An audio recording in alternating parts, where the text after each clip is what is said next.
이 아침에 함께 예배하는 모든 분들 가운데 이 말씀의 축복이 함께 하시기를 주님의 이름으로 축원합니다. 이 시편 79편을 우리가 함께 읽으면서 어떤 마음이 여러분에게 드셨는지 모르겠습니다. 아마 마음이 편치 않으시지 않았을까 생각이 들어집니다. 저도 이 말씀을 읽으면 마음이 편치가 않습니다. 이 말씀이 지금 이스라엘 가운데 일어난 일을 바로 이 아삽이라는 사람에 의해서 기록하고 있는 바로 시편이기 때문에 그렇습니다. 이스라엘이 바벨론에 의해서 파괴가 되었습니다. 이스라엘은 멸망하게 됩니다. 그리고 예루살렘과 예루살렘 성전은 완전히 파괴가 되어집니다. 파괴될 때에 많은 이스라엘 사람들이 죽게 됩니다. 여기 2절에 보면 주의 종들의 시체를 공중의 새에게 밥으로 주의 성도들의 육체를 땅의 짐승에게 주며 그들의 피를 예루살렘 사방에 물같이 흘렸으나 그들을 매장하는 자가 없었나이다. 참으로 비참한 상황 아니겠습니까? 거리에 시체들이 나뒹구는 것이죠. 매장을 하지 않아서 짐승들이 또 새들이 와서 밥으로 먹는 그런 비참한 상황이 지금 예루살렘 가운데 벌어지고 있는 것입니다. 이것을 그대로 지금 이 시편 기자가 쓰고 있다고 하는 것입니다. 그러므로 이 시편 79편은 민족의 애가 슬픈 노래, 가슴 아픈 이야기를 지금 담고 있는 바로 내용입니다. 이 시편 79편은 크게 세 부분으로 나눌 수가 있습니다. 1절부터 4절까지는 지금 이스라엘의 상황을 말해주고 있을 뿐만 아니라 그 상황을 보며 마음 아파하는 시인의 모습을 바로 담고 있습니다. 5절부터 11절까지는 그럼에도 불구하고 하나님 앞에 믿음을 가지고 하나님의 도우심을 구하고 있는 강구의 내용을 담고 있습니다. 마지막 12절과 13절은 찬양을 담고 있습니다. 다른 표현으로 말하면 자신의 신분, 하나님 앞에 우리의 신분이 어떤 존재인지를 하나님 앞에 찬양으로 고백하고 있는 내용을 바로 담고 있다고 하는 것입니다. 1절부터 4절을 좀 더 살펴보았으면 좋겠습니다. 우리가 1절부터 4절을 보면 사실은 이스라엘이 멸망했다, 이스라엘의 성전이 무너졌다. 역사 속에서 이 전쟁이라는 것은 물불을 가리지 않지 않겠습니까? 남녀노소를 가리지 않지 않겠습니까? 좋은 것, 나쁜 것 가리지 않고 다 파괴해버리는 것이 전쟁이다 보니까 전쟁이 일어나서 패배했다면 당연하게 이런 일이 일어나는 것 아니겠습니까? 그런데 이 이야기가 현대의 그리스도인들에게 충격적으로 다가오는 이유는 전쟁의 참상이 아니라 바로 예루살렘과 성전이 무너졌다는 것 때문에 그렇습니다. 예루살렘이 어떤 곳입니까? 성전이 어떤 곳입니까? 바로 하나님의 도성입니다. 그리고 하나님이 임재해 계시는 건물입니다. 그곳이 예루살렘이고 그곳이 성전입니다. 그러므로 예루살렘과 성전이 무너졌다는 것은 전쟁에서 패하면 이런 참상을 겪는다라고 끝날 이야기가 아니라 하나님이 패했다, 하나님이 졌다, 이 이야기가 되기 때문에 예루살렘과 성전이 무너진 것은 현대 그리스도인들에게도 충격적으로 다가오며 여기에서 하나님께서 우리에게 하시고자 하는 메시지를 우리가 분명하게 들어야 된다는 것을 우리가 기억해야 합니다. 여러분, 예루살렘, 하나님의 도성, 하나님이 임재해 계시는 건물인 성전이 무너졌다. 그러면 하나님이 무능해서 진 것인가? 하나님께서 그 바벨론의 신에게 진 건가? 우리가 이런 질문을 하게 되는 것이죠. 그럴 수 없지요. 하나님은 전지전능하신 분 아니겠습니까? 그 하나님께서 어찌 사람에 의해서 만들어진 신에게 질 수가 있겠습니까? 하나님은 지실 수 없는 분이십니다. 그럼에도 불구하고 예루살렘과 예루살렘 성전이 파괴되었습니다. 무슨 일입니까? 바로 이 부분은 하나님께서 바로 이스라엘 가운데 허용하신 것입니다. 하나님이 친히 예루살렘과 예루살렘 성전을 바벨론이라고 하는 이방인을 하나님의 막대기로 쓰셔서, 하나님의 망치로 쓰셔서 하나님이 친히 바벨론이라는 망치를 들어서 예루살렘과 예루살렘 성전을 무너뜨려 버린 것입니다. 그리고 그 안에 있는 하나님의 백성들이 도륙당하게 허용하신 것입니다. 왜 그랬을까가 중요한 것이죠. 이것이 이 현대 신약 시대를 살고 있는 저와 여러분들이 반드시 알아야 될 메시지입니다. 이스라엘 백성들이 멸망하게 된 것은 범죄 때문에 그렇죠. 무슨 범죄를 저질렀습니까? 그들이 저지른 범죄는 바로 하나님의 백성답게 살지 못한 것입니다. 이스라엘과 다른 민족을 비교해 보면 이스라엘 백성들은 다른 민족에 비해서 더 악한 죄를 저지른 민족이 아닙니다. 거의 대동소이한 죄를 저질렀겠죠.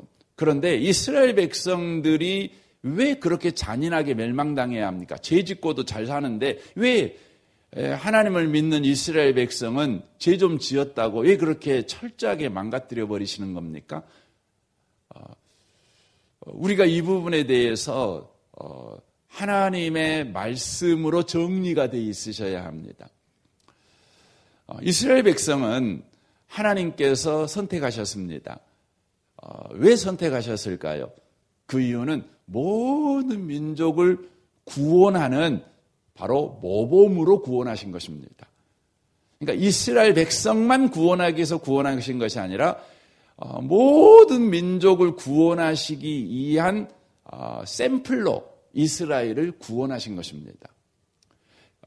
그래서 구원한 이스라엘 백성, 곧 구원받은 백성에게 하나님께서 어떻게 대하시는가, 이것을 모든 민족 가운데 보여줘야 될 샘플이었다는 것이죠. 그리고 하나님의 구원받은 이스라엘 백성, 구원받은 백성은 어떻게 살아야 되는가를 또한 모든 구원받아야 될 민족들에게 보여줄 바로 샘플이었다는 것입니다. 하나님은 이스라엘 백성들을 계속해서 자녀로 대하십니다. 하나님은 이스라엘 백성을 여전히 양으로 대하십니다. 그래서 여기 13절에 그렇게 되어 있습니다. 우리는 주의 백성이요 주의 목장의 양이니 우리는 영원히 주께 감사하며 주의 영예를 대대로 전하리이다라고 말합니다. 하나님은 이스라엘 백성을 항상 주의 백성으로 대하며 항상 주의 양으로 대하십니다. 이스라엘 백성이 예루살렘이 무너지고 성전이 해파되었다고 그래서 하나님이 이스라엘 백성을 향한 하나님의 사랑과 하나님의 국률과 인자를 거둬버린 건 아닙니다. 여전히 하나님의 사랑과 인자와 국률을 베푸십니다. 그런데 그 인자와 국률이 목적을 가지고 있었습니다. 그 목적은 뭐였냐면 이스라엘 백성이 하나님이 항상 함께 계시고 그들 가운데 일하신다. 이것을 그들이 알게 하는데 목적이 있었습니다. 그런데 이스라엘 백성의 그러면 죄가 뭐였냐? 도덕적으로 망가지고 윤리적으로 문제가 있었냐? 그것도 있었죠. 하지만 결정적인 이스라엘의 범죄는 뭐였냐면 하나님이 바로 예루살렘에만 계시고 하나님이 성전에만 계신다고 생각했어요. 이게 이스라엘의 범죄였어요. 하나님은 예루살렘에만 계셔요. 그리고 하나님은 성전에만 계신다고 생각했어요. 이것은 하나님의 의도와 완전히 빗나간 신앙이었어요. 하나님께서 이스라엘 백성을 예루살렘에 머물게 하신 이유, 그리고 성전을 그들에게 주신 이유는 무엇이었냐면 하나님께서 언제나 너희들과 함께 계셔 이것을 잊어먹지 않게 하시기 위한 보이는 말씀으로 그들에게 주신 게 뭐였냐면 예루살렘과 성전이었어요. 다시 여러분 이해를 좀 하시면 좋겠어요. 이스라엘 백성들은 예루살렘과 성전에만 하나님이 계신다고 생각을 했어요. 하지만 하나님이 예루살렘과 성전을 주신 이유는 하나님은 하나님의 백성과 언제나 함께 계신다는 것을 그들에게 보이는 메시지로 준 것이 바로 예루살렘과 성전이에요. 이것을 가장 잘 설교하신 분이 있는데 그분이 누구냐면 스데반 집사입니다. 그래서 사도행전 7장에 바로 스데반 집사의 설교가 나옵니다. 이제 스데반 집사가 사람들에게 이제 공격을 받습니다. 고소를 당합니다. 이제 고소를 당하는 이유가 뭐냐면 두 가지인데 거룩한 곳과 율법을 무시했다는 것이었습니다. 그러니까 예루살렘과 성전을 무시했다는 거예요. 그리고 율법을 무시했다는 것입니다. 그때 스데반 집사가 변호를 합니다. 나는 거룩한 것을 무시한 적이 없다는 거예요. 그러면서 너희들의 신앙이 하나님의 의도와 빗나간 신앙생활하고 있다는 것을 사도행전 7장에서 설교를 합니다. 그 내용이 이것입니다. 이스라엘 사람들은 예루살렘에만 하나님이 계시는 거예요. 이 신앙을 갖고 있는 신학성 스데반 집사가 설교할 당시에도 그랬습니다. 그때 스데반 집사가 말을 한 것이에요. 가장 먼저 등장시키는 게 아브라함을 등장시킵니다. 아브라함이 갈대아 우르에 있을 때, 메소포타미아에 있을 때, 예루살렘에서 메소포타미아까지는 거의 3,000km가 넘는 거리입니다. 메소포타미아에 있을 때 영광의 하나님이 아브라함에게 나타나서 그를 만나주셨다. 이걸 말을 해요. 이건 무엇을 말하죠? 하나님은 예루살렘에만 계신 분이 아니고 메소포타미아에도 계신 하나님이다. 이걸 말하는 거예요. 왜 메소포타미아에 있었죠? 하나님의 백성인 아브라함이 있으니까. 이제 또 등장시킵니다. 야곱이 세겜 땅에 있을 때, 또 야곱이 하란 땅에 있었을 때, 이건 전부 다 이방 땅입니다. 이방 땅. 근데 그때 누가 함께 계셨어요? 하나님이 그곳에 함께 계셨어요. 그러니까 하나님은 예루살렘에만 계시지 않았고 하나님의 백성이 사는 세겜 땅에서도 하나님 함께 계셨고 하란 땅에도 함께 계셨다. 요셉을 등장시킵니다. 요셉은 애굽에 내려가잖아요. 근데 애굽에 있을 때 요셉과 누가 함께 하셨죠? 하나님이 함께 하셨어요. 그러니까 하나님은 예루살렘에만 딱 갇혀 계신 분이 아니라 하나님의 백성이 애굽에 내려가면 그곳에 함께 계셨어요. 요셉이 어디까지 내려가죠? 감옥까지 갑니다. 근데 성경 여러분 창세기 39장에 보면 감옥에 갔더니 하나님이 어떻게 하셨죠? 함께 하셨어요. 그래서 요셉이 형통한 자가 되었죠. 하나님의 백성인 요셉이 애굽 땅 감옥에 가니까 하나님이 그곳에도 계셨어요. 이걸 말을 해주는 겁니다. 또 등장시킵니다. 모세를 등장시킵니다. 모세가 이 40년 동안 어디에 있어요? 미디안 광야에 있었잖아요. 미디안 광야에서 양치기를 할 때 하나님이 호렙산, 신의 산이죠. 신의 산. 신의 산에서 누구를 만나 주시죠? 호렙산 떨기나무에서, 가시나무에서 바로 그곳에 임재하셔가지고 모세를 만나 주십니다. 하나님은 예루살렘만 계시지 않고 하나님의 백성이 있는 곳이라면 그곳이 바로 광야든 신의 산이든, 여러분 신의 산이라는 말이 시나이에 있는 산이라는 뜻이거든요. 이 신이라는 뜻이 뭐냐면 신의 이름입니다. 신의 이름. 무슨 신의 이름이냐? 달신의 이름입니다. 과거에 달신이 신이었어요. 그러니까 우리나라 말로 신이 아니라 그 나라 말로 신이 달신입니다. 달신. 그러니까 이 신에 사는 어떤 의미로는 달신을 숭배하는 땅이었습니다. 그런데 하나님의 백성이 그곳에 있으니까 하나님이 그곳에도 함께해 주셨어요. 이걸 이야기를 하는 것입니다. 그러면서 사도행전 7장에 솔로몬이 지은 성전에 대해서 이야기하면 이런 이야기입니다. 사도행전 7장 47절 보십시오. 솔로몬이 그를 위하여 집을 지었느니라. 그러나 지극히 높으신 이는 손으로 지은 곳에 계시지 아니하시나니 선지자가 말한 바 주께서 이르시되 하늘은 나의 보호자요 땅은 나의 발등상이니 너희가 나를 위하여 무슨 집을 짓겠으며 나의 안식할 처소가 어디냐. 이 모든 것이 다 내 손으로 지은 것이 아니냐 함과 같으니라. 그러니까 하나님은 성전에도 계시지요. 성전에 안 계신단 말이 아니고 성전에 계셔요. 그렇지만 성전에만 계시는 분이 아니셔요. 하나님은 모든 곳에 계시는데 특별히 하나님의 백성들이 있는 곳이라면 하나님은 계시는 분이셔요. 이스라엘 백성들이 이걸 놓쳐버렸어요. 그래서 그들의 일상생활을 추적해 들어가 보면 그들의 일상생활은 성전에 있을 때는 하나님 앞에 서 있는 사람처럼 살았어요.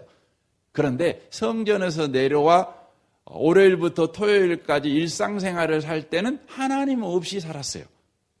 지 맘대로 살았어요. 장사도 지 맘대로 하고 자기 화나게 한 사람을 보면 성질대로 반응하고 재판도 지 맘대로 하고 가난한 사람들, 어려운 사람들 보면 지 성질대로 하고 지대로 막 하고 이렇게 살았어요. 그래서 성경에 보면 우리가 특별히 아모스서나 보면 이스라엘 백성들이 얼마나 부정하게 살았는지 나오지요. 왜 그렇게 이스라엘 백성이 살았을까요? 그들이 주일 예배를 잘 안 지러세요? 예배 시간에 딴짓해서 아니에요. 예배 시간에 그들은 경건하게 예배했어요. 그런데요, 그들의 일상은 하나님이 없었어요. 그러니까 하나님의 백성이 아니라 세상 사람들과 똑같이 살았어요. 그래서 우리 하나님께서 어떻게 하셨냐면 이스라엘 사람들을 교육시키는 거예요. 무슨 교육시키죠? 나는 예루살렘에만 있는 자가 아니야. 있는 신이 아니야. 나는 성전에만 있는 신이 아니야. 하나님이 택한 백성이 어디에 있든지 나는 함께하는 하나님이야. 나는 하나님의 백성과 함께하는 분이야. 그걸 이스라엘 백성에게 교육시키기 위해서 어떻게 해요? 예루살렘을 무너뜨리고 그들을 바벨론 포로로 끌고 가버리는 거예요. 그래서 바벨론 땅에 이스라엘 백성이 70년 살아요. 왜 삽니까? 바벨론 땅에 하나님의 백성이 있으니 하나님이 그곳에도 이스라엘 백성과 함께 해준다는 것을 이스라엘 백성이 교육받게 하기 위해서, 알게 하기 위해서 그렇게 하시는 거예요. 그래서 여기 성경에 이스라엘 백성들이 지금 완전히 그냥 박살나는 거 아닙니까? 박살나는 거 아닙니까? 이걸 통해서 하나님께서 이스라엘 백성에게 가르치는 거죠. 너희들은 나의 백성이야. 너희들은 내 목장 안에 있는 이 세계가 다 나의 목장, 나의 갑자기 뭐죠? 이 세계가 다 하나님의 통치 영역이죠. 그 안에 있는 너희들은 나의 양이야. 그러니까 너희들이 있는 곳마다 내가 임재해. 이걸 내가 너희들한테 가르치기 위해서 내 명예가 실추되지만 내가 다른 사람들한테 조롱거리 되지만 하나님이 어디 있느냐, 하나님 죽었어 이런 소리 듣지만 내가 너희들한테 너희들이 이런 모욕을 당하도록 예루살렘에서 더 이상 살지 못하도록 성전에서 더 이상 예배하지 못하도록 내가 지금 하고 있는 거야. 이렇게 하고 있는 겁니다. 이 아침에 오신 복 있는 성도 여러분, 여러분과 저의 삶을 다루시는 하나님을 여기서 알아야 됩니다. 하나님은 지금 우리 한국교회가 되게 부끄러움을 많이 당하죠. 이건 한국교회 부끄러움이 아니라 안 믿는 사람들 볼 때는 하나님이 없는 거예요. 하나님이 무능한 거예요. 세상에 하나님이라는 그 전능하다는 신이 교회에서 막 말한 것 보니까 하나님은 천지를 창조했고 막 죽은 사람도 살리고 막 이런 신이라고 들었는데 세상에 과학보다 더 힘이 없어요. 백신보다 힘이 없어요. 세상에 하나님이 코로나 하나 못 지켜줘요. 교회가 지금 욕먹고 있는 것이 아니라 하나님이 욕먹고 있는 거죠. 왜 하나님이 이런 불명예를 감수하면서 이 코로나 앞에 교회가 무능력한 모습, 또 하나님이 무능한 모습을 보이고 있을까요? 왜 그럴까요? 하나님께서 우리 성도들을 지금 교육하고 있는 거예요. 우리의 성도들의 삶을 돌아봐야 됩니다. 우리는 하나님께서 이 예배당에 계신다고 생각을 해요. 예배당에만 계셔요. 예배 시간에만 계셔요. 기도 시간에만 계셔요. 그리고 나머지 삶은 하나님 없는 것 같이 살아요. 그냥 내 맘대로 살아요. 내 뜻대로 살아요. 내 능력대로 살고요. 내 실력대로 살고요. 그렇습니다. 남자는 그냥 하나님 없는 남자같이 살고 여자는 하나님 없는 여자같이 살고 그럽니다. 하나님께서 이 코로나 때 가르쳐 주는 겁니다. 너 예배당 가지 마. 가르쳐 주는 거예요. 너 못 가. 뭐 하려고 그러는 겁니까? 우리 예배를 못 드리게 하려고 그러는 겁니까? 아닙니다.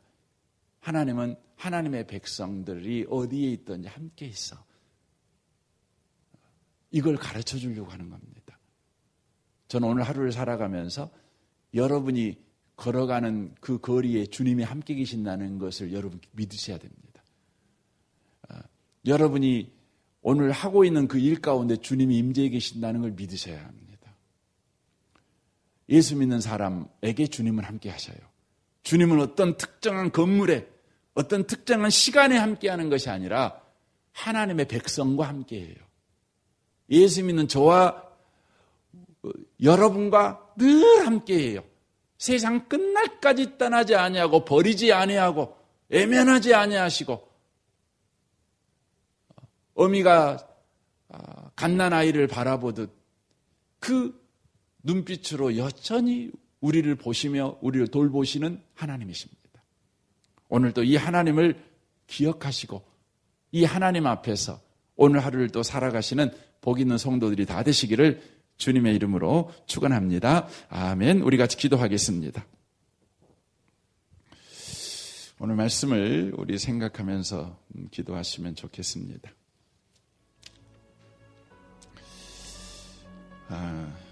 사도행전 요한복음 4장에 보면 사마리아 여인에게 예수님이 말씀하죠. 신령과 진정으로 예배할 때가 오나니 곧 이때라 이렇게 말씀합니다.